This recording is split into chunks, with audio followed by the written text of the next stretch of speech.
Damn, son, where'd you find this?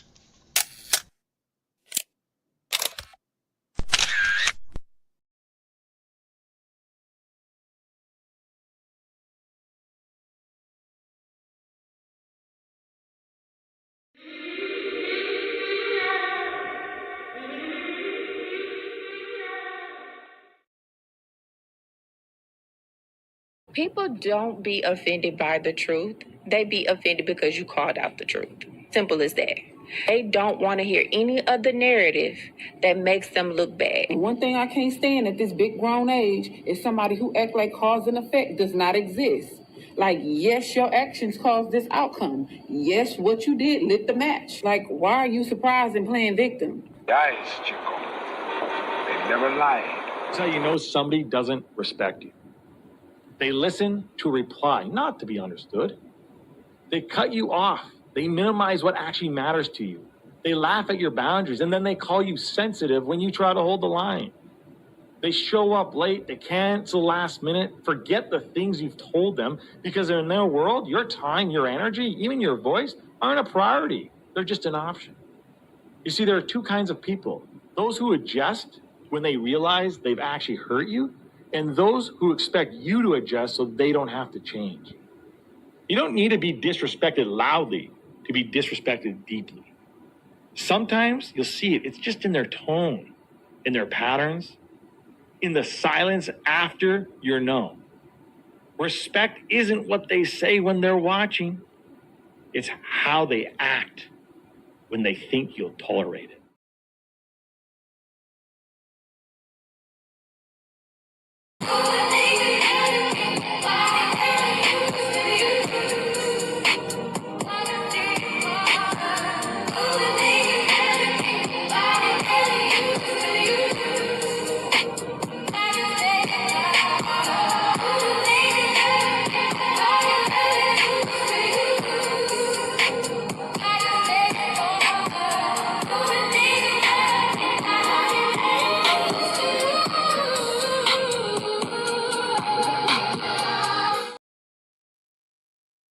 What up? What up? What up? Good. I was about to say good afternoon. It might be afternoon in some places. So I'm gonna go ahead and say good afternoon, good morning, good evening to the people. Peace, blessings, glory, praise, and honor to the Most High. We here. It's an honor and privilege to share this platform with all of you. I thank you for being here. Shout outs to my writers, my poets, my content creators. You know, I give my flowers out. I try not to miss it. If I do, it's not intentional. My thoughts and prayers go out to Zay, the brother that's still fighting that bug. So rest up, get well. We look forward to having you back, bro. Shout out to Rob. Shout out to Squish Arcana. I got Sydney in the building. I got Coach in the building. You see the title. Yeah, we're going to go down the rabbit hole. The clip is about 5 minutes. That way, everybody gets a clear, concise understanding of what we're about to talk about. Let me bring everybody up to the big screen. Get this show started. Sid, Coach, what up, what up, what up? Hello. How you doing? Good, good, good. What's up, brother? You looking clean as a $2 bill. I need a couple of those. Know what I'm saying? Green is the thing for the day, though. You hear me? Yeah, my bad. I'm living out my car a little bit, so I wasn't able to dress for the occasion, but I appreciate you representing. Bro, no problem. You know what I'm saying? Yeah, you see the title, man. Some people might not be familiar with this couple. It's an internet couple. You know, there's dozens of them on the internet. Some of them are bigger than others. This one right here, they made it. Like, they really are living a lot of people's dreams. But we have a situation, and a lot of people have already shared their thoughts on it. I wanted to kind of tackle this one. So what I'm doing is I'm gonna bring this up on the big screen. I'm gonna let them. Well, I'm gonna let this young lady here get her bars off, and we'll go from there.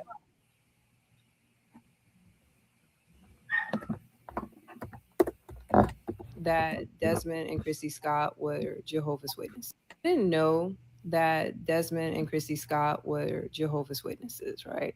Which adds a different dynamic and a different perspective in regards to their divorce. Because from what I've learned the last couple of days, if you do not follow their guidelines and parameters, you'll be excommunicated. Marriage is for life, and that the only circumstance where you can get divorced is unless the individual cheated, one of the parties cheated, and there's no reconciliation. That's it. That's the only time divorce is allowed within that faith, or you'll get excommunicated. So knowing that, people keep projecting Christian values onto their divorce versus looking at it from the lens as a Jehovah's Witness. Is like, Yahoos are projecting hard. I mean, the amount of think pieces that I've seen regarding, oh, he's jealous of her. Men are always embarrassing women. You know, as soon as your career is done, a man is always going to try to sabotage what you got. And I'm like, did it ever occur? Did it ever occur that maybe, just maybe, Kristy might have been so insufferable that he opted to cheat in order for him not to be excommunicated? Because he wanted to maintain his faith. He chose his faith over staying married to someone who is making him miserable. Point number two is, you can tell that the women online's ego is so inflated that they can't seem to conceptualize and grasp that maybe a man can genuinely be unhappy in his marriage. But she's beautiful, she's hot, she's successful, and so what? And I keep saying this over and over again. A lot of you women think that all you need is just to be pretty with a nice body, and that's it. A lot of y'all got some nasty ass personalities and characters. Did it ever occur that with all of the shit that she's been showing us online, that shit got old and tired? And you can see that he checked out. It's very obvious and apparent that they checked out. That maybe he was just simply unhappy. What makes the whole situation so hypocritical is if the situation was in reverse, where he was embarrassing her, he was disrespecting her, he was humiliating her, y'all hoes would be doing all sorts of think pieces talking about, oh, this is abuse, you deserve better than that, you should leave, this, that, and the third, right? The number of times that I've seen women come up on the internet when another woman posts how unhappy she is in her marriage, you should leave, you should leave, you should leave. But let a man show, he ain't even have to say it, he is showing he is unhappy in his marriage. Well, you need to communicate better, you need to endure, you need to do this, that, and third. And it's like, what's the difference between him and Cardi B? And then y'all sit there and go with the gaslighting, talking about, well, cheating shouldn't be the option. Based off of their faith, and I'm looking at it from the lens of their faith and knowing what the rules are of their faith, he probably did communicate that he wanted out of the marriage. He probably communicated that he was unhappy and she did not fucking care. The same way y'all don't care. And he was like, well, fuck it, I'll cheat. Maybe he didn't cheat and said that he cheated in order for him to get out of that marriage. Did it ever occur that maybe she was so insufferable and he was so unhappy and he did not want to risk getting excommunicated that he just said, yeah, I cheated, and admitted it? He didn't get caught. He admitted it. Maybe he didn't cheat. Maybe he just said he cheated just so that way he could be free of that marriage. I know what it's like to be married to someone that makes me perpetually miserable. But the fact that women can't seem to grasp and comprehend that a man can be unhappy with a woman, especially if she's beautiful and successful, is just lost on you. At the end of the day, it's all speculation in regards to who did what and why. You know, they only show us this much. I caught on that there was something amiss with the marriage months ago, months when they stopped wearing their wedding bands, when she was attending all of those events solo, his micro expressions where he was just so over it, the way she was treating him, it was compounded. So I was surprised, but I wasn't surprised at the same time. It is what it is. But at the end of the day, it's their lives. It's easier for him to either admit that he cheated or he did cheat it because he'll be fine. He'll recover. Versus if it was the other way around where she cheated, she wouldn't recover. Her brand and her career would be negatively affected. Men will easily bounce back. They can kind of suffer the brunt of it. Desmond is an attractive man. He is successful in his own right. He'll be all right, you know. But one thing for sure, two things for certain: divorce is rough, regardless on if you're the man or the woman. It is rough. It is a roller coaster of emotions, and they do deserve privacy so they can process all of that. I didn't know. All right.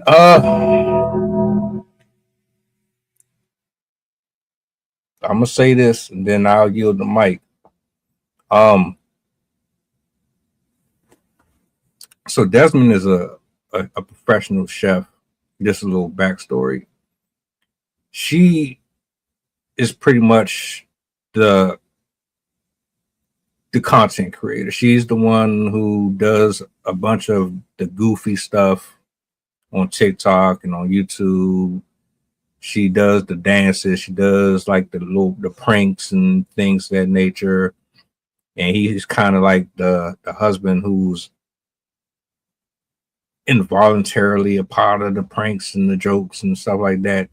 And you know, they made it for some time, and I guess at some point things kind of went south. Again, why they ended up in this situation is all hearsay and subjective. But based off of this clip in the background that you got, what are your initial thoughts?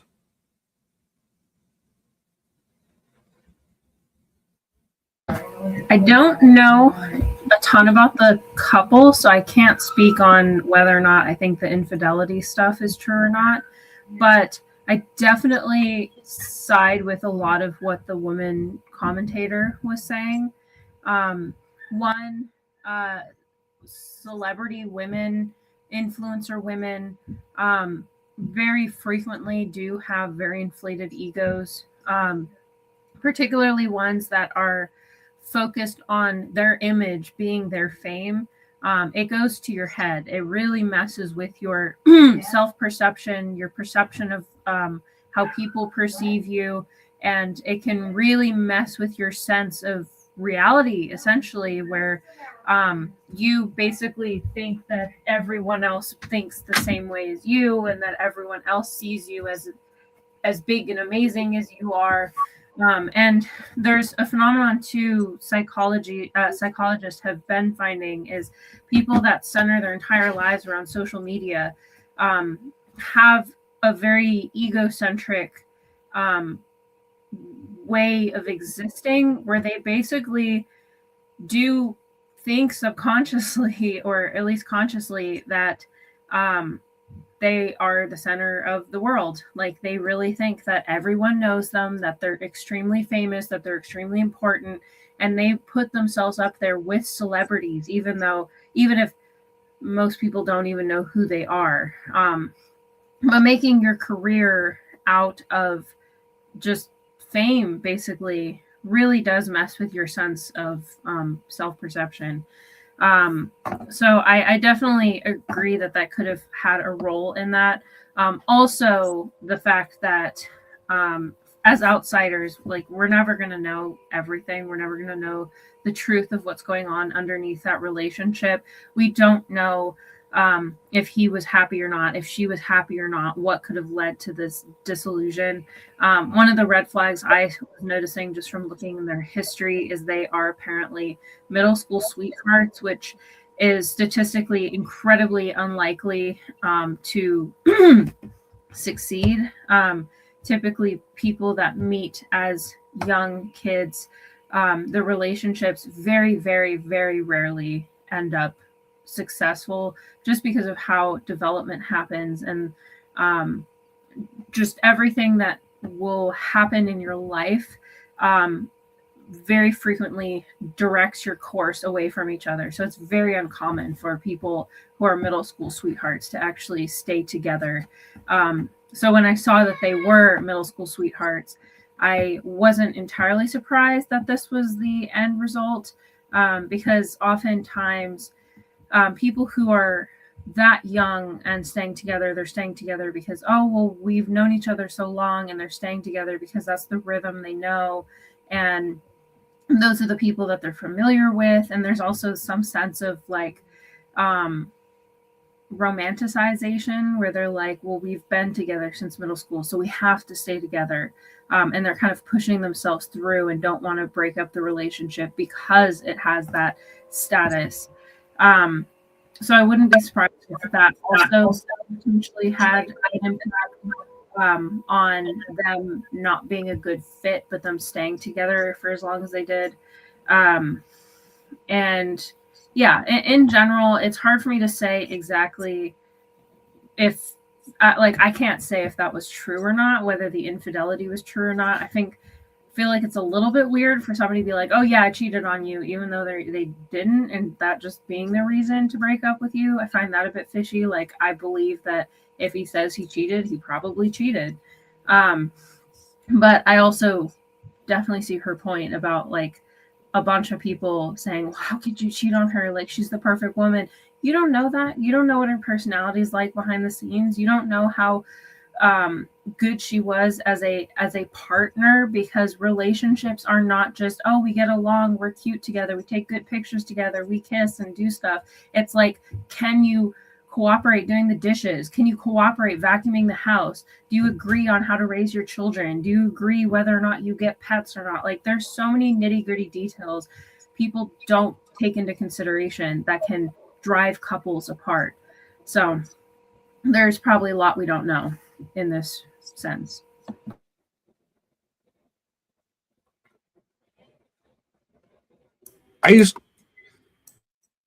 Go ahead, you got it. No, go ahead, man. I watched them a little bit over the years. I wasn't like a diehard fan or nothing like that. I mostly stuck to the shorts. Like, the shorts they're just clean and concise, and they kind of just get to the point. And she's definitely camera thirsty. I'll say it that way. I don't know how to tidy it up any more than that. She loves to be in front of the camera. You don't see him unless you see her. She's the one who masterminds all of the creative dances, the trendy dances, the dressing up in goofy outfits and Halloween costumes. She's the one that's pretty much the performer of the relationship.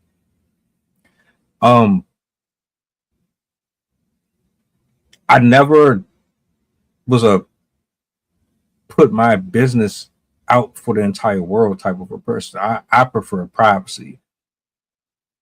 I've seen too many examples of people using social media only for it to turn them into something that they wasn't before. You could have been the most humblest person ever prior to it.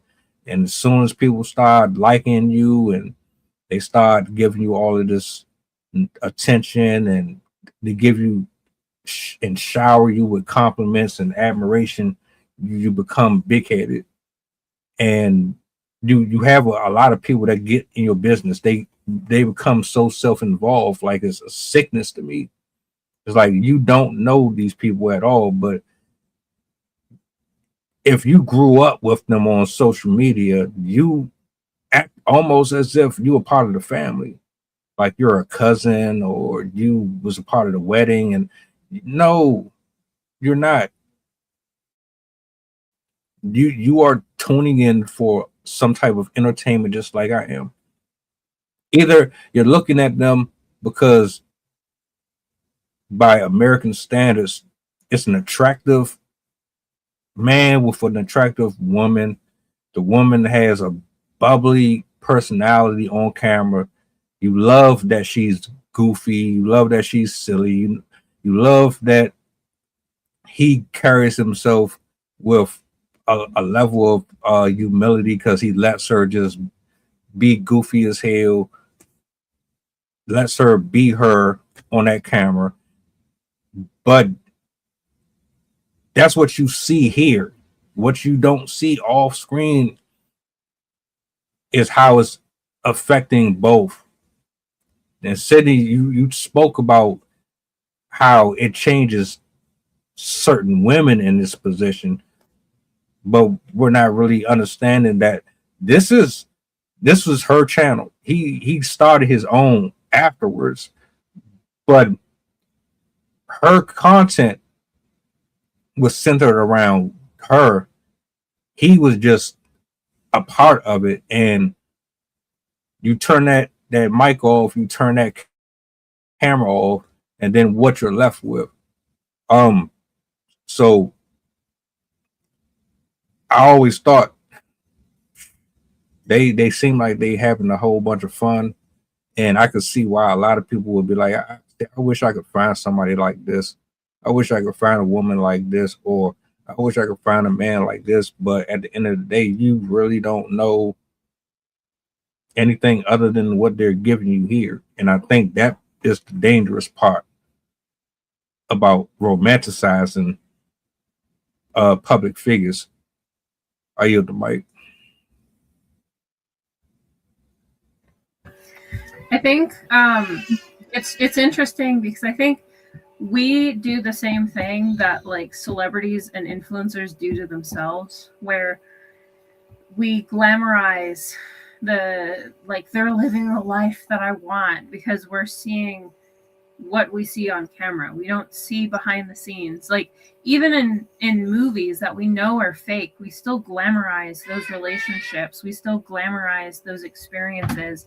And like literally movies are put together showing the very specific things they want to show us. Excuse my daughter if you can hear her. Or with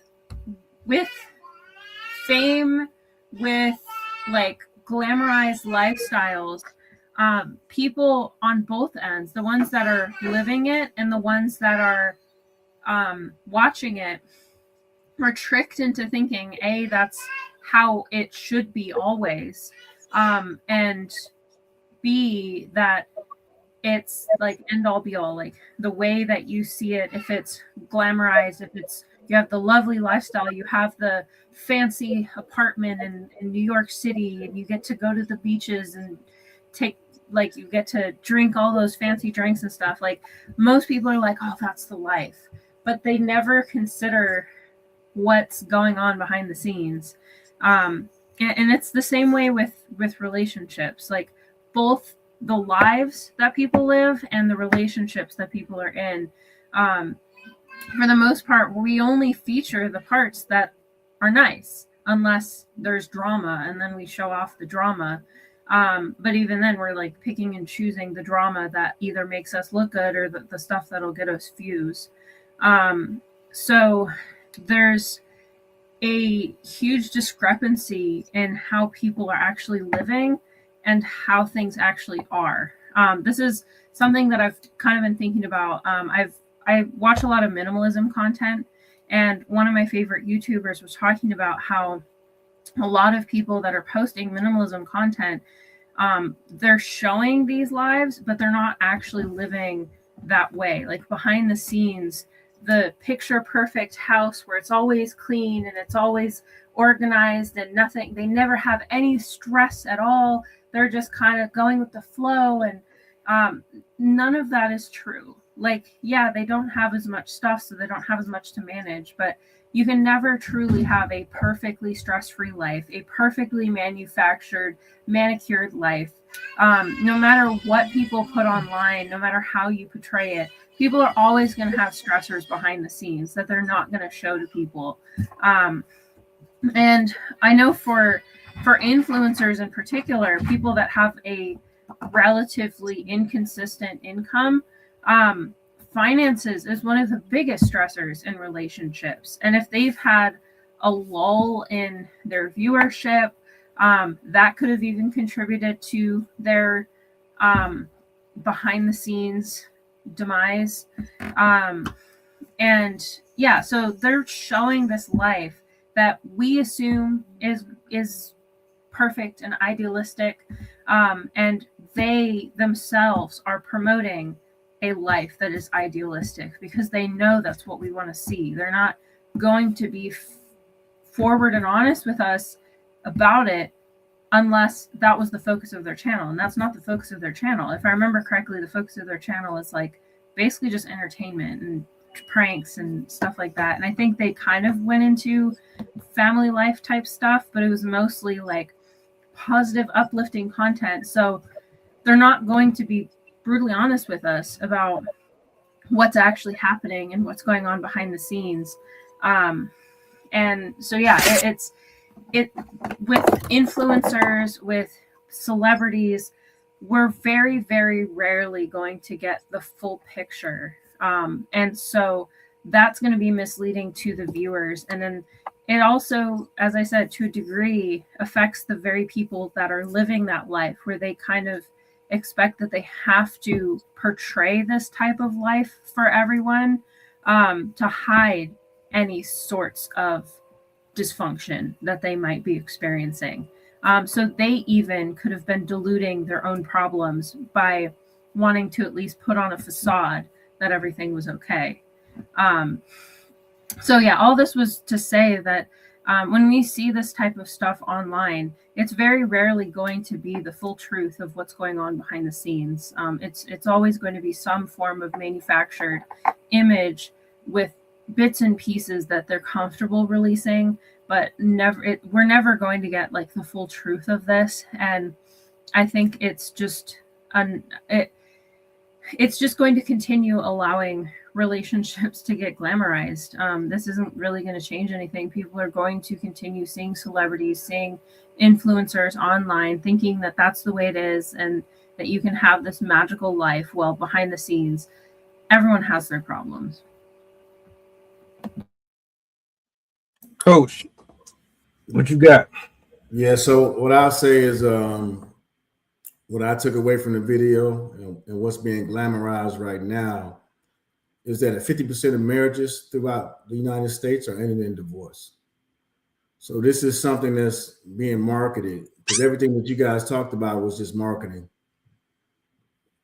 You know what I mean? That's it. Identifying who the actual target audience is, and it's been people that was glamorized, glorified about being in relationships that didn't have any substance. And so over the years, everybody's been all about getting married, going on staycations, vacations, and doing these type of things that didn't have any substance. And now they're selling you and they're marketing to you it's okay to just get divorced. So it's not necessarily about what's behind the scenes. The key highlight is, hey, they had a great relationship, a great run. Now it's time to end it. So as you always allude to is, the ways of being in a relationship, being married, being, a union, something lasts in a lifetime, something over 20, 30 years. Now it's a contract. So now it's something that's more or less just popping up. Think about, and I don't know how, I never asked you guys, but growing up in the 90s, you listen to hip hop and R&B, majority of it was about being narcissistic, right? So everybody was the best at whatever they were at. It was this, it was that. You had to think and speak these into existence. And so much so that nobody wanted to be around each other because everybody was competing with each other, thought they were better than each other. It wasn't necessarily about completing each other. It was about being the best, the GOAT, the greatest. I'm good at this, I'm good at that. And so now you think about those things, and today, when it is not about the family dynamic, it's about destroying that family dynamic. And then now we're glorifying divorces, divorce parties, taking care of yourself. It's about your mental health. People online just promoting, hey, the cutoff culture. Nobody's, again, we're not talking about ways of building communities, environments, relationships.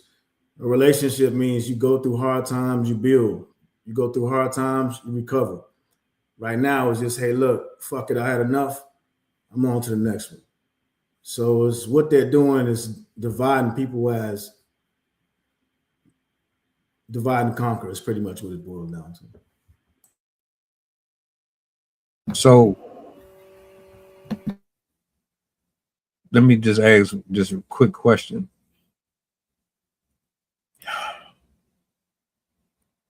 Can you do this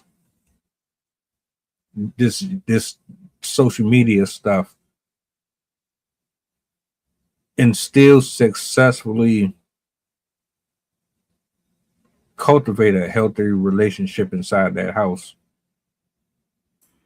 What's different from social media than you getting up every day and going to the store? What's different from social media? You getting up every day and going to work. What's different from you social media and going to play golf, basketball, or whatever it is that you do every day? It's no difference, man. We're just finding another excuse for people to be lazy and not to put the effort in and become better versions of themselves. Social media just turned into a vessel to give you instant information of what everybody else is doing. So now everybody's comparing and contrasting relationships, lives, families, vacations. Nobody's happy with what they're doing because everybody's going against the status quo to compare it against somebody else that they don't even know. You don't even know these people on the internet, but you're comparing your life, your vacation, ruining families and homes based off people you don't even know. But if you're grounded, you're a strong-minded individual, you're comfortable within your skin, and you know who you are, why would that have any factor on anything that you got going on within your household? So again, we're escaping accountability and we're finding excuses for not holding people accountable. There's also an element of because of how you can manufacture and manicure images and kind of put out things that are made to look perfect, people's expectations for perfection are completely unrealistic now. And I think a lot of people strive for perfection thinking that it's achievable because they see it online, but it's not realistic. It's not actually genuine, because just because there's a picture of something, just because somebody has the perfect wedding, the perfect house, the perfect family, whatever, that doesn't mean that's what's actually happening. But I think a lot of people are basing their own sense of existence or their own standards off of what they're seeing other people doing, when they don't know the behind the scenes that it took to create that type of imagery. And social media, I think, is incredibly harmful in the sense for the sense of comparison, where you're now going to expose yourself, and you can curate your own feed, so you can basically inundate yourself all day, every day with perfection images. And that is going to make you feel insignificant, because no matter how hard you try, no person is ever going to be completely perfect. And if you set your that as your expectation, and that's all you are really focusing on, you're just setting yourself up to feel failure, because you're never going to actually achieve that standard. And you're going to surround yourself with images of people who are achieving that standard that you have set for yourself, that they're not even living behind the scenes. Hey, that's a great point, Sia. Let me jump in. So what I would say is, it's nothing wrong with striving for perfection, because what that does is that gives you the ambition, it gives you the motivation to continue going.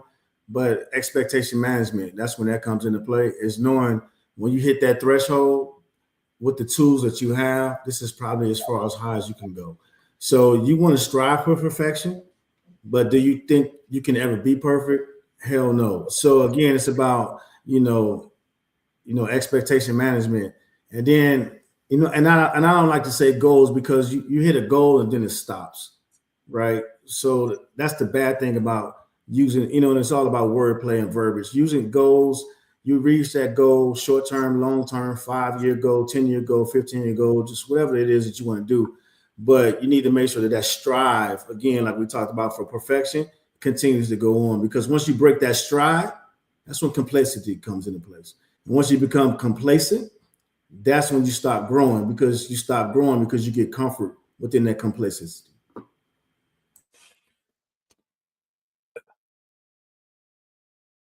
All right. This is her baby, her project. She wants to dance and she wants to be fun. I don't really think that he really wanted to be a part of that. I think he only participated because that's his wife. But like when I used to watch, I could tell a lot of times he was annoyed, because I don't think you want to wake up every day and randomly get hit with some random shit, prank or not. Like some days might, like this. We see all of the hee hee ha ha, but let's say before she turned the camera on, they got into an argument or something serious was going on before they started filming. She just goes 0 to 100. She put the smile on because her viewers, but he's still, back there with the other stuff. I don't think this was really for him. I think he did it for her. I agree with both of y'all. Something that you had said about them meeting young, I think social media destroyed their relationship. I think that was the biggest issue for them personally. It could have been other things.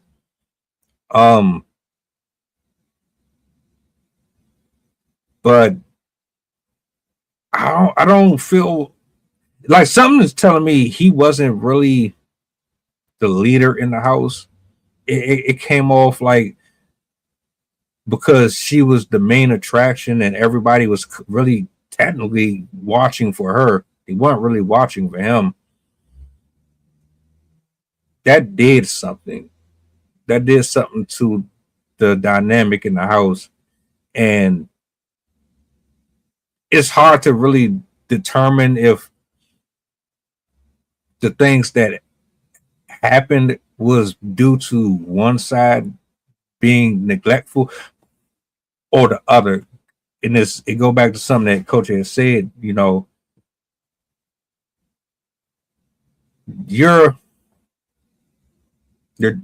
only way to get out of this marriage by your religion is to commit adultery.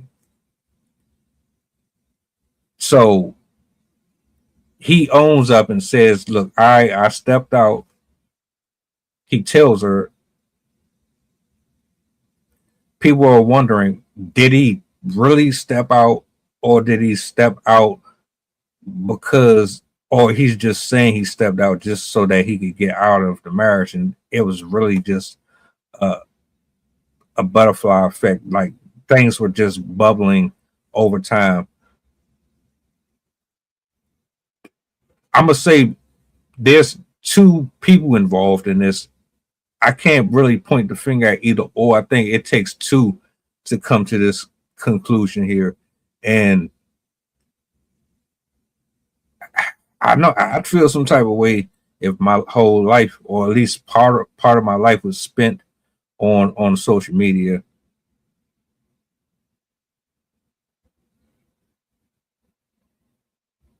Yeah, I mean, like I said, man, if you look at what's trending and what's going on in the world right now, honestly, this is a no-brainer. It looks like they're just doing some marketing things to help their brand. everything that you watch on the internet is a rollout or it's something marketing leading up to something else. But the problem is that I have, and I don't care about their relationship one way or the other. The issue that I have is that it's influencing other people that's out there, and it's irresponsible. And you got people that, unfortunately, man, that watch so much of this TV, this stuff online, and they become embedded with it. And so, kind of what Sid said earlier, they live on the edge of the seats about what these people are doing, and they hinge their lives off of it. So if they see these individuals who they quote unquote thought were successful and in happy bliss, and they say, you know what, it's okay to say fuck it. Let's just go our separate ways. So now you're affecting other people that are out there. And as you always say, traditional relationships, you know, problem solving and working through things, those things are being thrown out of the window. And I think that's the bigger picture to look at right now is this is just some marketing shit that you see on TV. You don't see them saying, hey, we're going through this type of counseling, this type of therapy. We're going to this type of problem solving. We're going through this type of things. You don't see that. Instead, people are sitting back talking about what the hell they did behind the scenes. Who gives a shit? What's the end result? You're showing people out here that you've been married, you have been married for an extended period of time. Now what's next? And they're saying, we don't need to do anything else. We're young.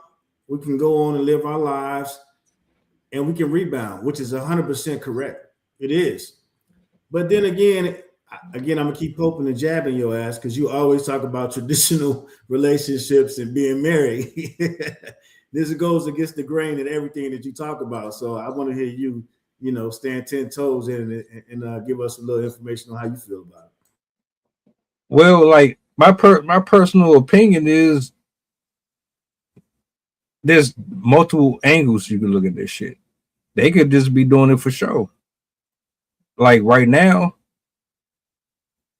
this is drama.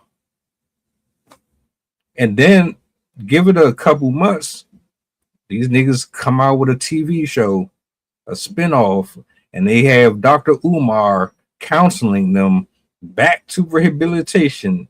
And then, you know what I'm saying? They got a whole series of their journey and all that. So it's like you don't really be knowing what you're going to get with them. You don't. And like, I don't like the fact that people in these positions, I don't care if they married or not.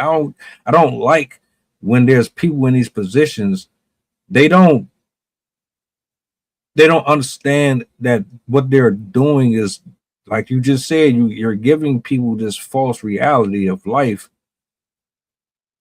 If you bleed, let people know you bleed.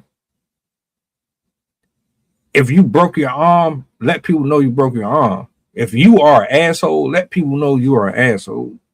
Don't be sitting up here acting like you perfect and you this, that, and the third. Let people know, all right, things ain't perfect. The marriage ain't perfect. We got stuff going on. You want to show us all of this happy stuff, but you don't want to show us the dark stuff. Why is that? Why are you hiding that? You can't really tell me you care about the people that are watching you if you're not going to be 100% authentic with them. So I'm just looking at it from a different perspective. I want to connect with my audience, but I don't want to do it in a manipulative way. I'm thinking long term. I want you to connect with me in a way where you follow my journey. You're not following this facade of what you think it's supposed to look like every single day, 24 hours. Do I think that they're doing everything within their power to fix their issues? No. If this is really going on and there's no programming behind it, nah. They both still got that. I can still go out here and get whoever I want. And I'm going to exercise that while I still got the time to. We've been together for so long, you know. So nah, they not. I don't even think anything about their relationship is traditional at all, though. Nah, man, it's TV. It's all script, man. You know what I mean? It's all written out, and it's not nothing. It's definitely not something that people at home should be sitting back looking and trying to get relationship advice off of. It's definitely all scripted out. You know what I mean? It's a freaking season. You know what I mean? They got credits that come on at the end of the show. So this ain't the Truman Show. People just need to, you know what I mean, detach away from that stuff and then get back to reality, man. And that's why I started out by saying, you know, the reality, man, the serious conversation is 50% of marriages in the United States are ending in divorce. There's 3 of us on here, so that means one of the 3 of us is getting divorced in the next 6 to 8 months, and those are facts. You know what I mean? And then you walk into any other room and you can look at it and do the math. See, is always bringing up receipts, talking about research, you know what I mean, and all that kind of stuff. The information is out there, man. You can't escape it. Those are facts that are actually happening out there. And the reason why is because people are taking their life, they're taking motivation, they're taking guidance from television. And that's the reality of it, man. Or social media. Either way, it's on the screen. The real Black Mirror. Makes me think of this piece of advice that I saw somewhere. I don't remember where it was, but they're like, if you ever want realistic relationship advice, don't go to magazines, don't go to the internet, don't go to social media, go to that neighbor that you know that's been with her husband for 40 years. You'll get more authentic advice from somebody that you know that's living a normal domestic life than you will ever get from any celebrity that has hints and tips and whatnot for having the best marriage or that you've ever had in your life. Like, go for the normal, mundane people that are just living their average life. And you can learn so much more from those people than you can from most of these fancy relationships that are posted online. Another comparison that I like, I think it was a poem or a short story or something like that. It's been a while since I saw it on paper, but it was basically comparing a marriage to a garden, where our marriage is not a marriage is a garden in the sense that you have to continue maintaining it. You're going to sometimes have nothing beautiful to show for. You're just going to have dirt and weeds that you have to constantly pull out. Sometimes you will have beautiful things coming out of the garden. Sometimes you'll have abundance. Sometimes you won't have anything. You'll just have cold, hard ground that you're going to have to work on together. And I love that metaphor because it's so true. To have a fruitful garden, you have to put in work basically day after day. Like, sure, you can have some breaks, but it's a perpetual effort. And for you to have bounty from that garden, it takes effort from both of you. You have to make sure that the soil is working for you, and you have to be willing to put in the effort to make it a good soil for the plants. And you can't just like throw stuff at it and expect it to work.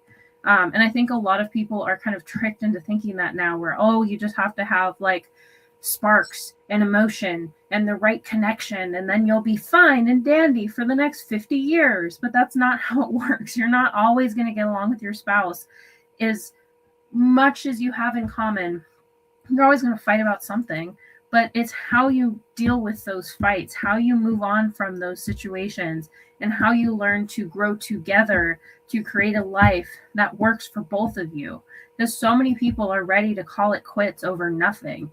But marriage takes real work, and it's over things that are really boring and mundane. It's stupid, to be honest.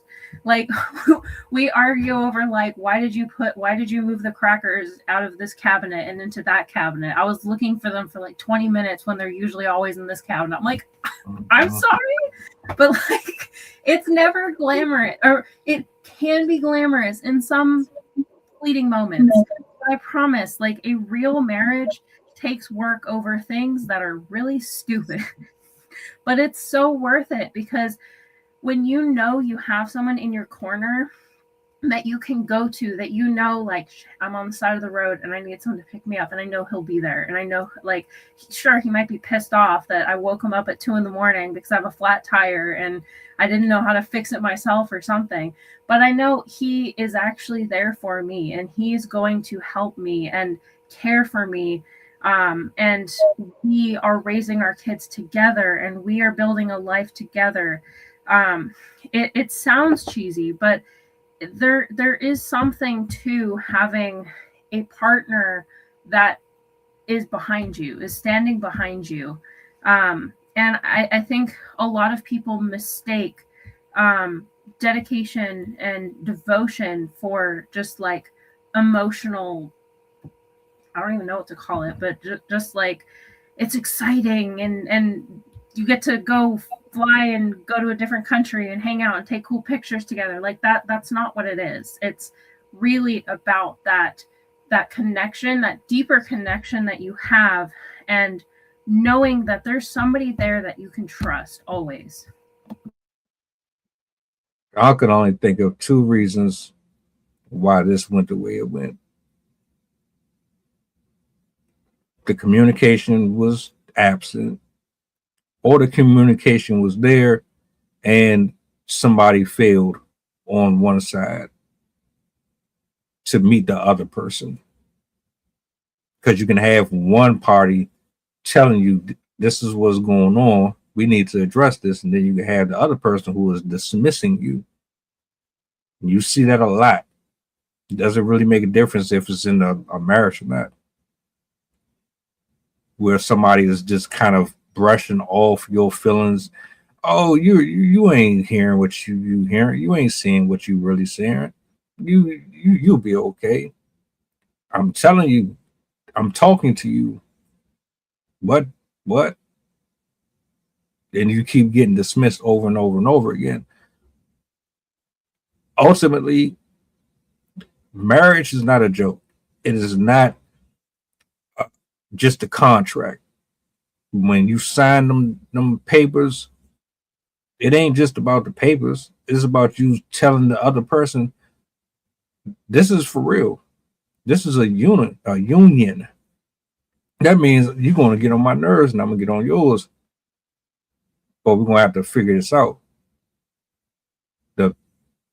The thing here, all right, was it so bad that this man stepped out of the relationship?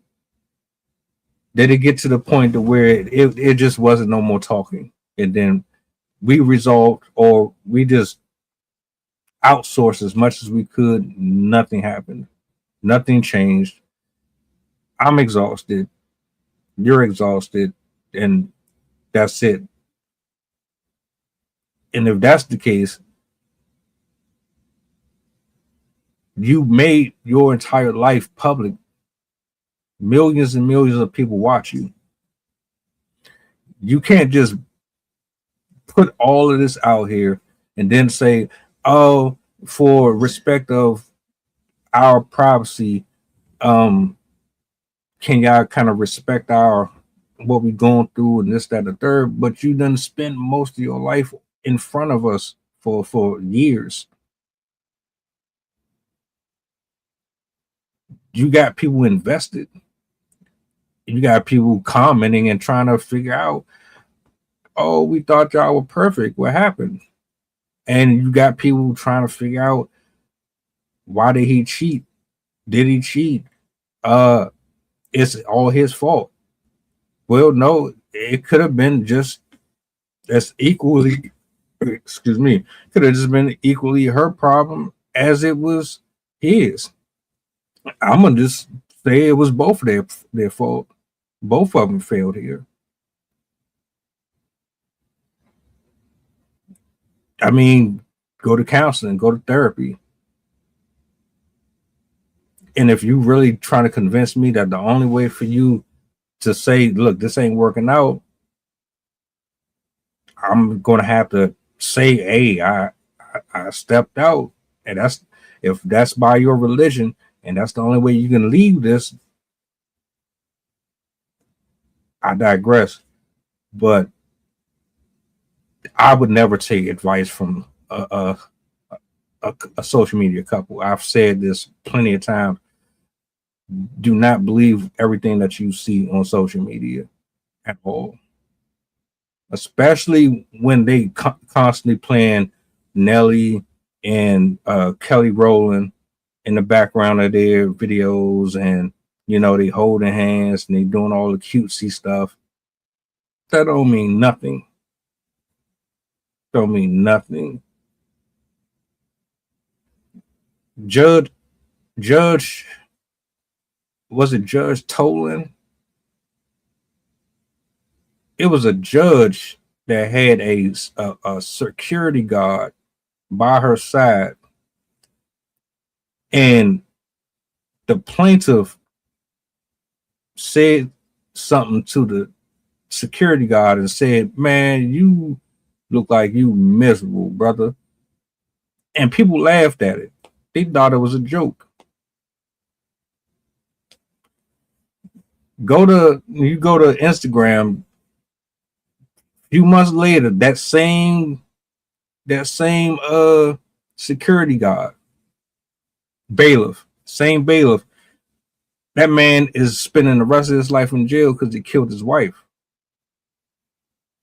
So, like, you really don't be knowing what's going on with these people. If you got issues within that relationship, you need to figure out how to resolve them. And you can't have everybody in your business. I swear you can't have everybody in your business.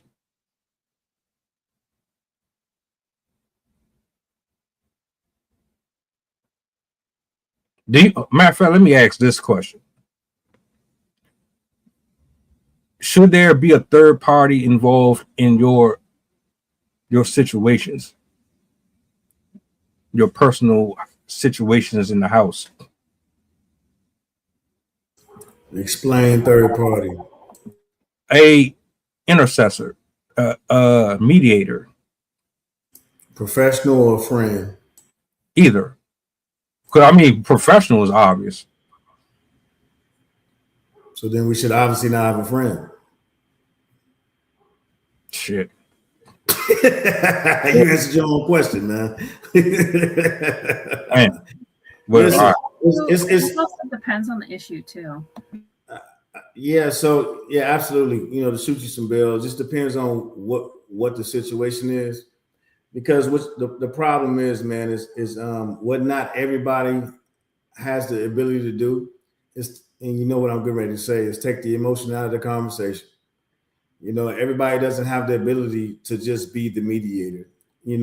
Some people it comes natural. Some people it's a trained skill, right? So that's why the buzzword is to go to a therapist, but therapist is not always the answer.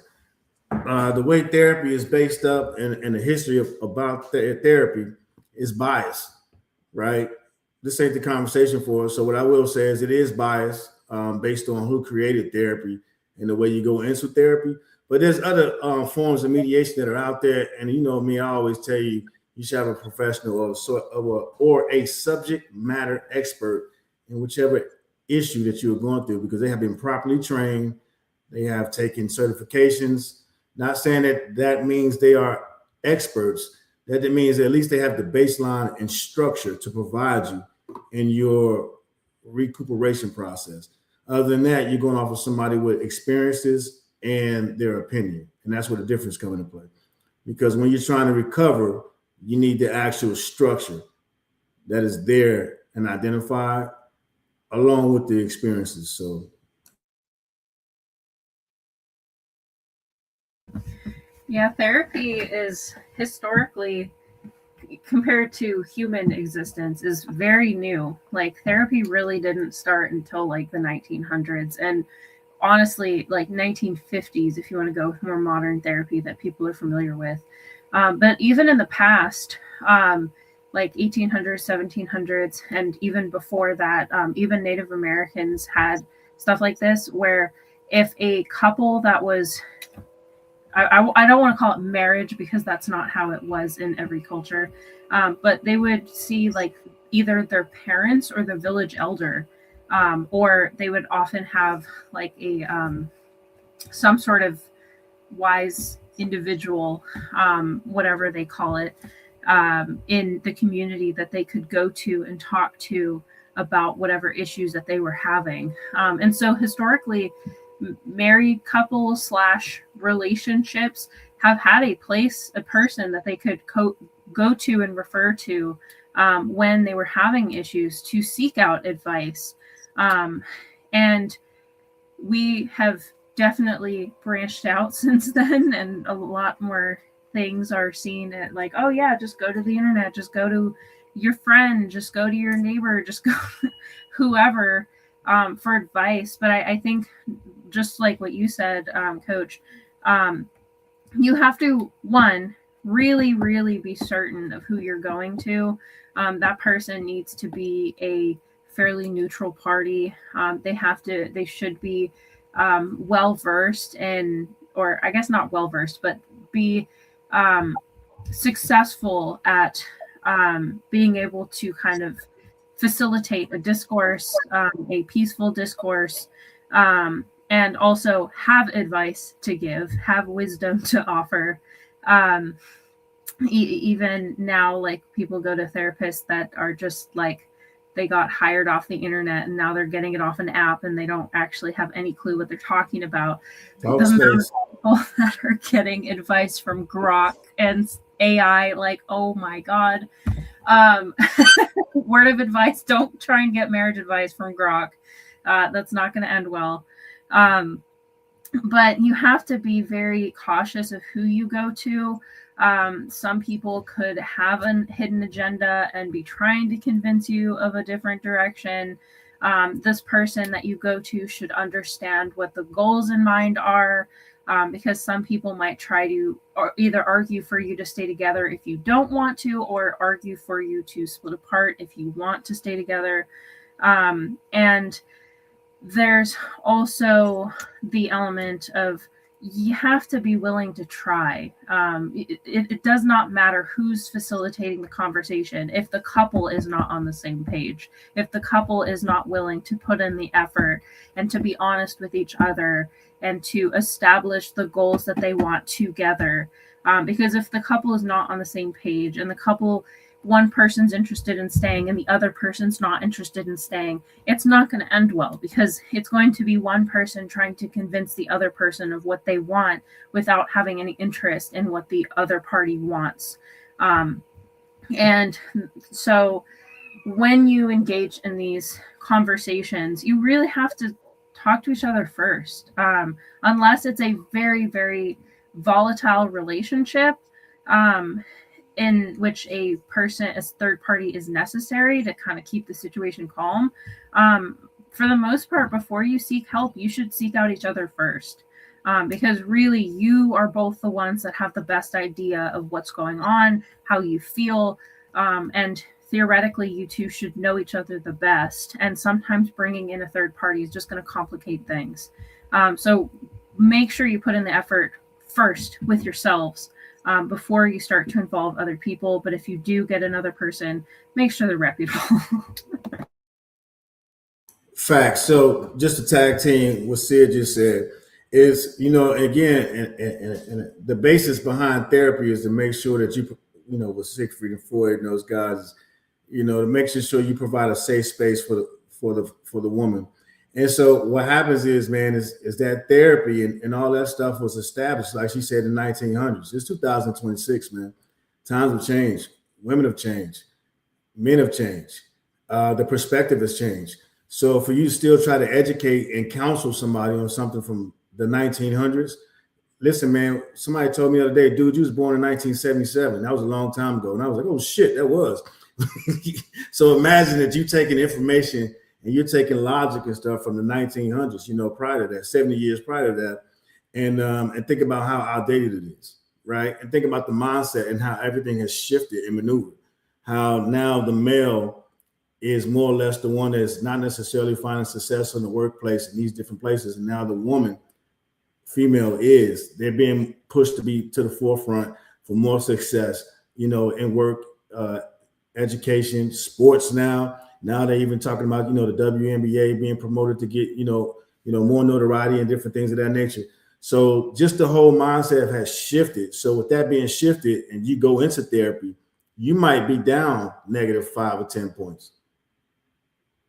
Right? So now you may have had a leg to stand on, but you going in there because it's already a biased curriculum and a biased theology and methodologies are outdated.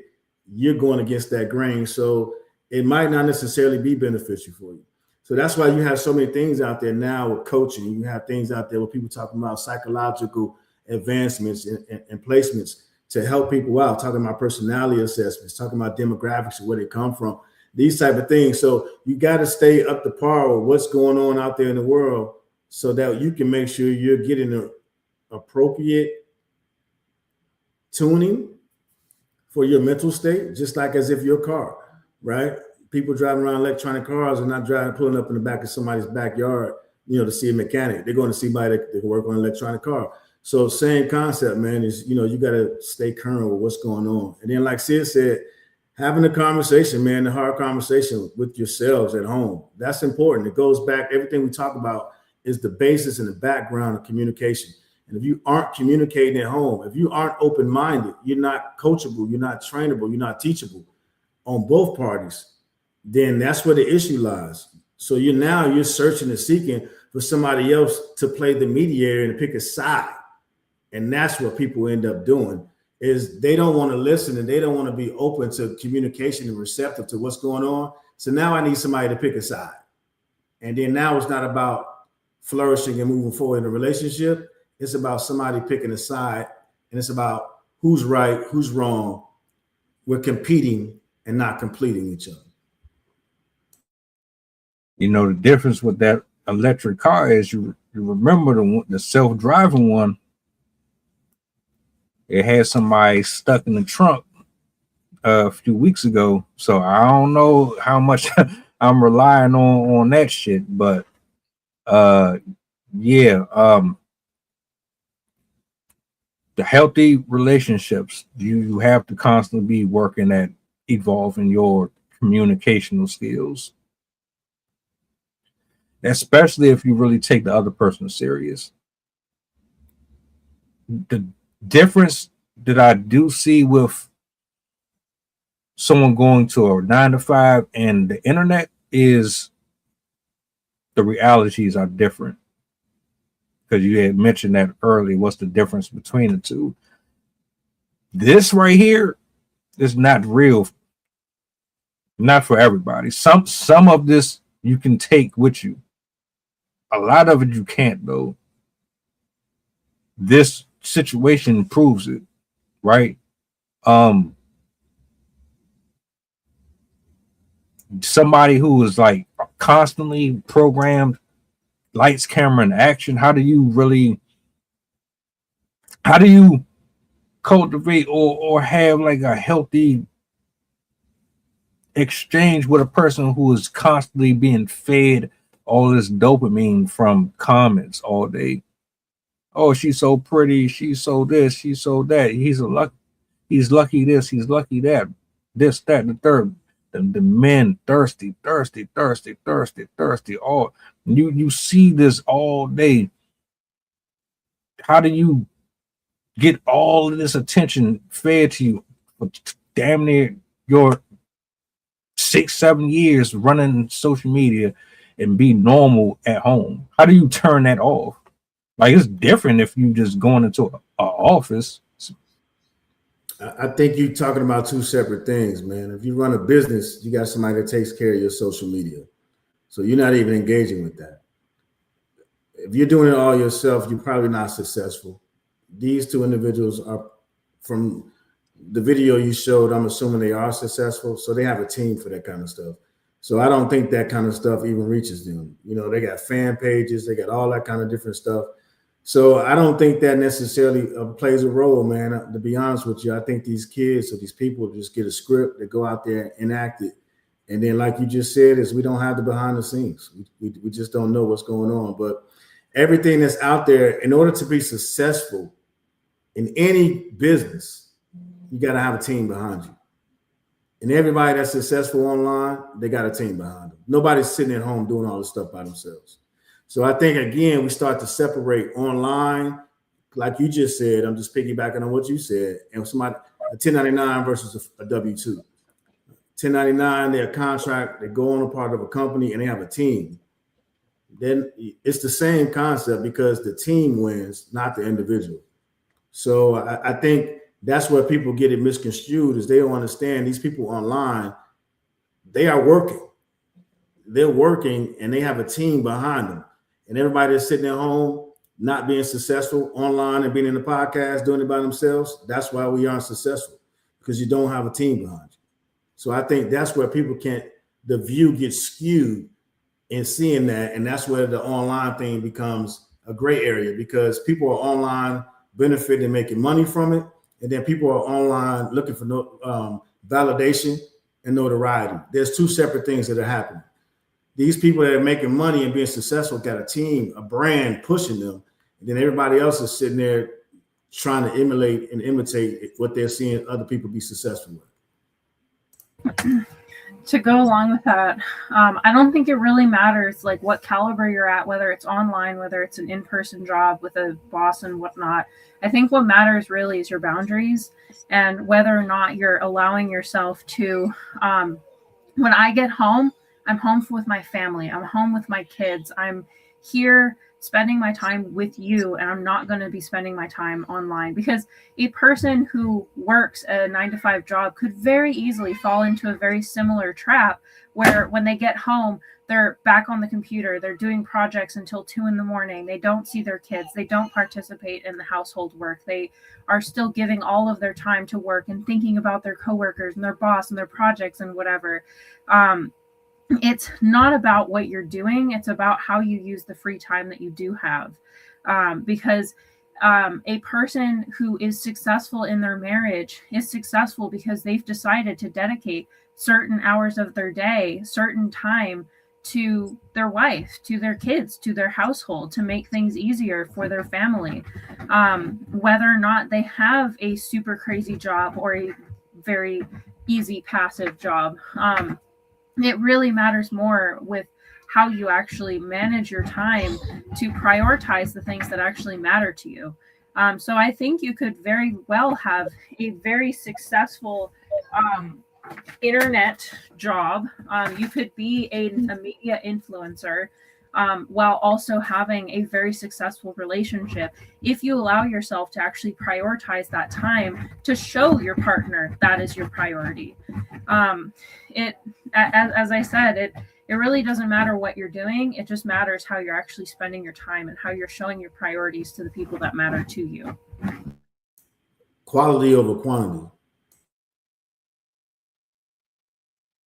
I'm not mad at those responses, but we can't say that everybody follows that same, concept, because there's people who get inflated egos, they get the red carpet treatment, and there's no going back. City, you said it not too long ago. Once you make over a certain amount of money, things change. You're not the same person anymore. A lot of folks get to a certain level in life and they start to look down on you. I ain't saying that's what happened here, but we can't ignore it. Like it's not a possibility. I agree with you. I don't think that people get to that level. I think people have always been that way, and now they have that financial freedom to be assholes themselves. Yeah. You don't just develop that. Right. It doesn't happen overnight. You know what I mean? It's a bunch of, because you know how, again, it's all about those patterns. So there's been something that you've developed repetitive, over and over. And now you stumble across a bag and you're like, oh, I'm about to let this mug out. You know what I mean? Right. I've been waiting all my life. You know what I'm saying? To get out here and do that. So, I mean, some people like that. Or some people will get a bag, donate a little bit of charity to a nonprofit, and then they'll just keep moving and going on. But you was who you was before you got here. So if it was already like that, then they definitely had some issues. Because ain't no way in the world. And then, like, I could see the patience. There's a breaking point. I'm gonna close out with this. Everybody got a breaking point. Everyone. How you respond to it, that's what matters. I look at it like they got to a breaking point. I don't know why. I don't know who is responsible for this and that. You're both responsible for something that happened here. He made a choice. Doesn't matter if she made him feel a certain way. He made a choice to step out the marriage if he did. Because he could have easily handled that a different way. She could have made the space available for him to talk to her about what was going on. And then they could have figured out how they were going to do this thing before it got to him doing what he did. So that's all I'm going to say about that. I wish them the best. I do not want to, if I see a Netflix special or some type of program with them,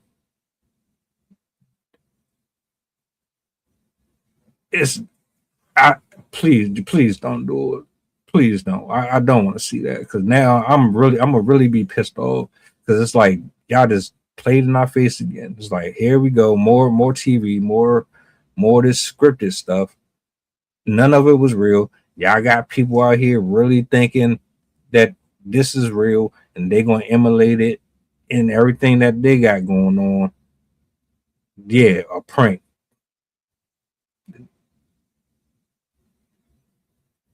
Yeah, I'm good on that. I'm good on that, man. Listen, hey man, this is what I'll say. You know, in closing, of course, our relationship didn't work out. We both put you first.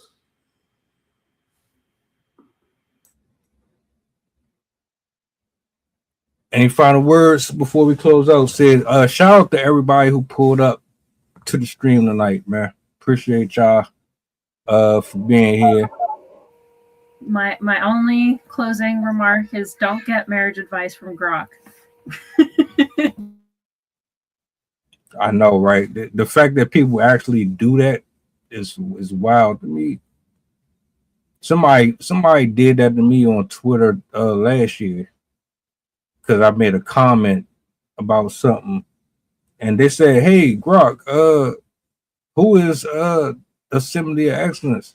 Then Grok responded with like this well worded, crafted, mean type of a response, and then the rest of the little butt huggers, they followed up laughing.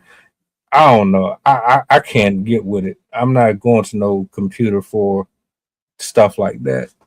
Like, so 2026, we roasting people using automated services. No more doing it the old-fashioned way, huh? All right. We're even too lazy for insults. Right. Anyway, man, good show. Appreciate the feedback. I love the information that was dropped tonight, man. Glad y'all could be here. I hope the rest of y'all enjoy the rest of your evening. We be back tomorrow. Sydney, you up? We're gonna chop it up, but y'all be easy. Do me a solid before you go, if you don't mind. What's the goddamn button? Peace.